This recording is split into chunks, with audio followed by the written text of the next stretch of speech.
19-7, it's the Triple M Grill Team with Gus, MG and Matty Johns. For Bryden's lawyers, strict time limits apply to any claim for compensation. So talk to the team at Bryden's lawyers today. Weather-wise, some early showers around. Should clear up, though, and tops about 21 degrees. For an inside look at the NRL this week, here's Josh Masood with the 7th tackle. Yeah, look, we mentioned earlier that Gussie was dressed up today. Gentlemen, doesn't Josh Masood Wow. look gorgeous this morning? Wedding or funeral today, Josh? You're looking very dapper. Court appearance, Gus. I cover the NRL, so that's generally what a suit calls for. Yeah, now, look, a fellow who's going to have a court appearance soon is Corey Norman. It came out yesterday that those tablets, which word started going around over the weekend, Josh, that they were just Valium. It's turned out they're MDMA. That's holy dooly. Yeah, that's right. A combination of MDMA and some sort of muscle relaxant, a prescription medication that wasn't for Corey Norman. And, yeah, I don't think anyone believed they were ever going to be lollies. Were they? At that time of night on a Friday at the casino, holding them in his hand, which I find really unusual. And the company he was keeping on top of that, you know, like if you're a Parramatta fan, you're saying, on top of all that, you know, Friday before a Monday game, you know, and you start to question, okay, I know we've had points deducted, but where are the heads at?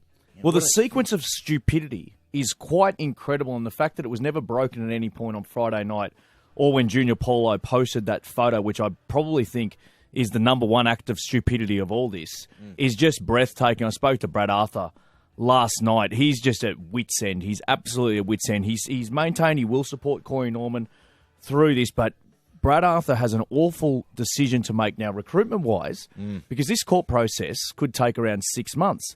Right. Now, if Corey Norman, this goes the wrong way for him, you would assume that he's going to be sidelined for some time. And where does that leave Parramatta in terms of going forward with their halves next year? That is the dilemma that Brad Arthur is grappling at the moment. On top of all that, Junior Paulo, who you just mentioned, Canberra have saying, yep, we'll take him right now, hand him over. What do you think? What's Brad Arthur going to do? I still don't see why Parramatta should do that. It does absolutely nothing for their salary cap. They might clear 30 or 40,000 and they lose their best prop. We've spoken about Junior Paulo quite a few times on this program and about the company he keeps. We spoke about it when he played third grade rugby. Now you've seen it on his own Instagram post. He's been asked to delete other posts that are similarly incriminating over the previous years.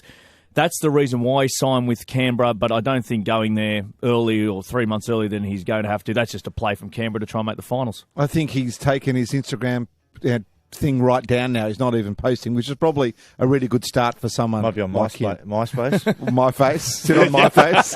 Spacebook. Josh, after the break, we're going to have a yarn about Benny Barber, who you've got some stuff on. So, who's been in unbelievable form. So, I hope it's positive. Yeah, that's coming up. Plenty more of the 7th tackle at triplem.com.au as well for all the full stories at 16 to 7.